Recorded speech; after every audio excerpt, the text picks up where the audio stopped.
آج ایک اور کارروائی ڈالی گئی ہے۔ سنی اتحاد کونسل کے سابق چیئرمین صاحبزادہ حامد رضا کو 9 مئی کیس میں عدالت سے 10 سال قید کی سزا سنائی گئی اور وہ آج اپنی گرفتاری دینے کے لیے پشاور سے فیصل آباد روانہ ہوئے تھے۔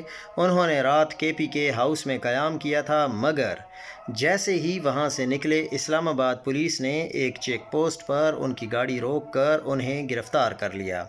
قائم مقام چیئرمین سنی اتحاد کونسل صاحبزادہ حسن رضا نے گرفتاری کی تصدیق کر دی، جبکہ حامد رضا اپنی گرفتاری دینے کے بعد الیکشن رکوانے اور سزا کے خلاف اپیل بھی دائر کرنا چاہتے تھے۔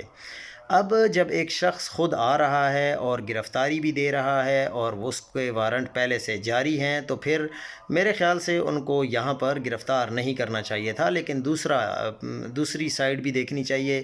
ہو سکتا ہے کہ وہ یہاں سے نکل کر کہیں پھر غائب ہو جاتے، تو پھر ان کو گرفتار کہاں سے کیا جاتا، یہ بھی ایک سوال ہے۔